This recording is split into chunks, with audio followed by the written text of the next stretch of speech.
চেতনার জায়গাটা আমাদের জন্য খুবই গুরুত্বপূর্ণ। তোমরা দেখলা যে জুলাই আন্দোলন হয়ে গেল, একটা ছোট্ট বালকের যে চেতনা, শহীদ আনাসের যে চেতনা, আমি খুবই অবাক হই। এই চেতনা যদি আমাদের নেতৃবৃন্দের থাকতো, তাহলে বাংলাদেশটা অন্যরকম বাংলাদেশ হয়ে যেত। তোমরা দেখবা যে শহীদ আনাস তার মাকে চিঠি লিখতেছিল, চিঠিটা খুব জনপ্রিয় হয়েছে বিভিন্ন জায়গায়।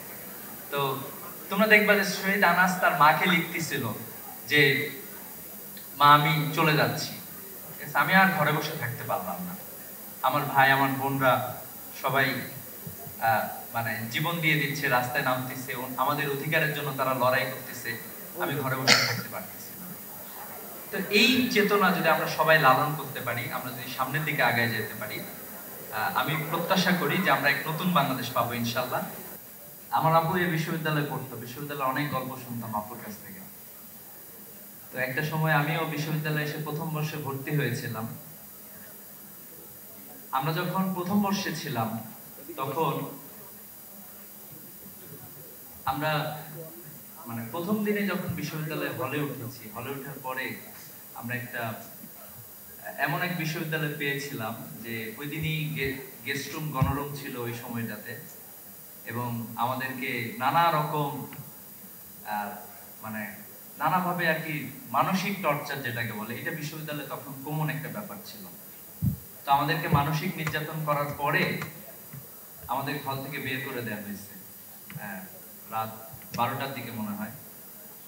বের করে দিয়ে বলা হয়েছে যে আজকে আর তোরা কেউ হলে ঢুকতে পারবি না, সারা রাত ক্যাম্পাসে ঘুরে বেড়াবি বিভিন্ন জায়গায়। আমরা যখন বের হইলাম, বের হওয়ার পরে অনেক জায়গায় ঘোরার পরে শহীদ মিনারে মনে পড়ে, শহীদ মিনারে গিয়ে যখন সবাই মিলে একসাথে বসলাম, ইফরমান হলে ছিল আমার। বসার পরে ওইখানে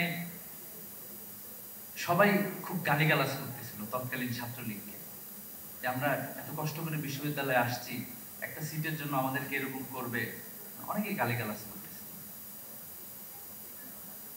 এরপরে কয়েক বছর পরে আমরা আমার দেখা সুযোগ হলো। এর মধ্যে আমার এক বন্ধু ছিল, যেহেতু একসাথে সবাই থাকতাম।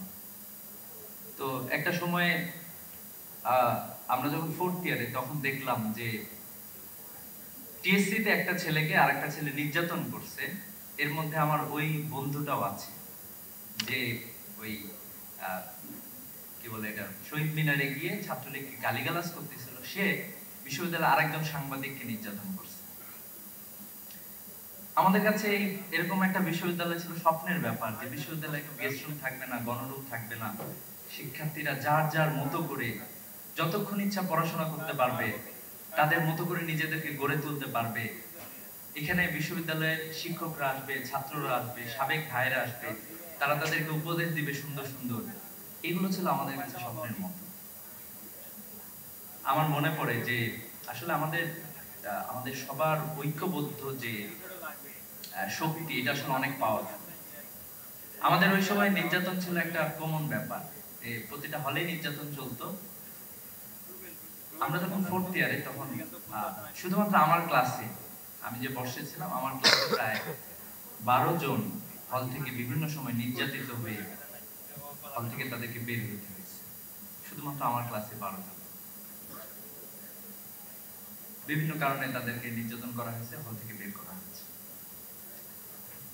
আমাদের এক বন্ধু ছিল, তো হঠাৎ করে সে কোন একটা হলে, এসএম হল মনে পড়ে যতটুকু, তাকে সারা রাত নির্যাতন করা হলো। নির্যাতন করার পরে পুলিশ তাকে নিয়ে গেছে আর কি হাসপাতালে। তখন তার হাত পা ভেঙে দেওয়া হয়েছে।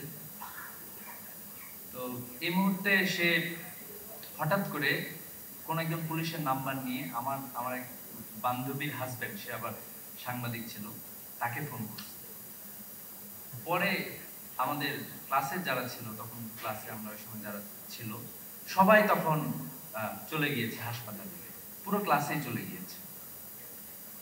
আমার ওই বন্ধুটা একটু সবার সাথে খুব ভালোভাবে মিশতো, যার ফলে সবাই চলে গিয়েছে। চলে যাওয়ার পরে পুলিশ তাকে ছেড়ে দিতে বাধ্য হয়েছে, তাকে জেলে যাইতে হয় না।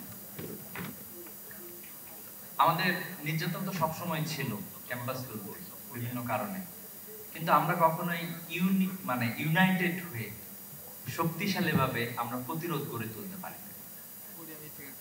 এর জন্য আমাদেরকে জীবন দিতে হয়েছে, শহীদ আবরার ফাহাদকে জীবন দিতে হয়েছে। এরপরে আমাদের নির্যাতনগুলো আস্তে আস্তে বন্ধ হওয়া শুরু হয়েছে। এজ এ সংগঠন ইসলামী ছাত্র শিবিরের চাওয়াটা হলো যে আমাদের যারা, আমরা সবসময় প্রত্যাশা করতাম বিশ্ববিদ্যালয়ে যখন ছিলাম, ফার্স্ট ইয়ারের ছেলেদের অথবা ফার্স্ট ইয়ারে যারা আমাদের আসতো তাদের একটা কঠিন পরিস্থিতির মধ্যে তাদের যেতে হতো। এই সময়টাতে আমরা যার সাথে কথা বলতাম একটু শোনার চেষ্টা করতাম, নানাভাবে তাকে উপদেশ দেওয়ার চেষ্টা করতাম, ভালো কিছু করা যায় কিনা, তার জন্য ভালো কিছু আমরা নিয়ে আসতে পারি কিনা। কিন্তু তোমরা জানো যে আমাদেরকে এই সুযোগগুলো দেওয়া হয় না অনেক সময়। আমি জানি না আজকের প্রোগ্রামে তোমরা কোনো কিছু পেয়েছো কিনা, হয়তো অনেকে পেয়েছো, অনেকের মনে হতে পারে যে আসলে এটা থেকে তেমন কিছুই পাই নাই। কিন্তু আমাদের কাছে মনে হয়েছে যে আসলে তোমাদের কিছু দেয়া যায় কিনা। এই জায়গা থেকে মূলত এ ধরনের আয়োজন, মানুষের জীবনের অভিজ্ঞতা আসলে খুবই গুরুত্বপূর্ণ। আমি যখন বিশ্ববিদ্যালয়ে প্রথম বর্ষে এসেছিলাম, আমাদের তখন সেকেন্ড টাইম একটা ব্যাপার ছিল, সেকেন্ড টাইমে বিশ্ববিদ্যালয়ে চান্স পাওয়া যায়।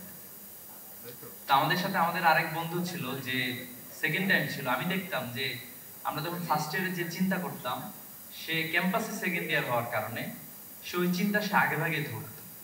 ও এক বছর আগে যা বলতো, এক বছর পরে আমাদের অনুভূতিটা ঠিক সেরকমই হতো। এই জন্য আসলে মানুষের অভিজ্ঞতাটা খুবই গুরুত্বপূর্ণ।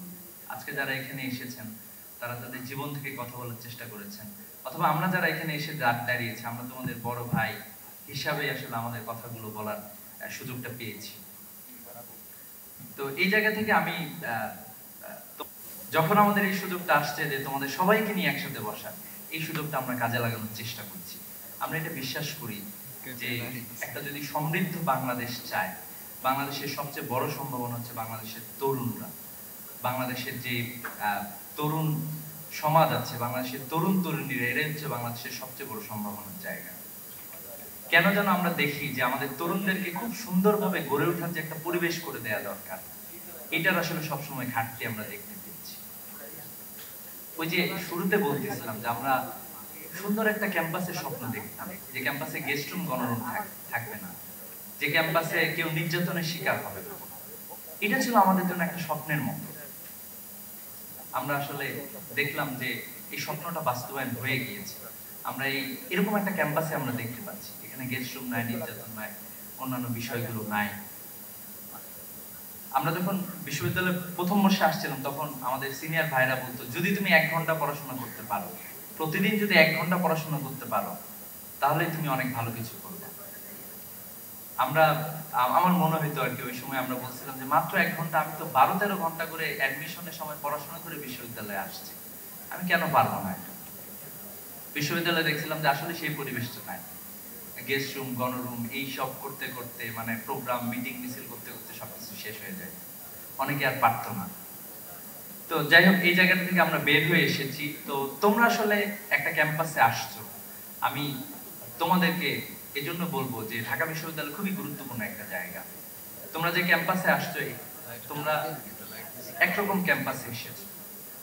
তোমরা যখন এই ক্যাম্পাসকে রেখে যাবা, আমি প্রত্যাশা করি যে তোমরা 4 বছর, 5 বছর অথবা 6 বছর পরে ক্যাম্পাস থেকে বিদায় নেবা, তোমরা একটা নতুন ক্যাম্পাস রেখে যাবা, যে ক্যাম্পাসে শিক্ষার্থীদের তার ক্যাপাসিটি যতটুকু আছে ম্যাক্সিমাম ইউটিলাইজেশন যাতে তারা করতে পারে, এই সুযোগটা যাতে তারা পায়।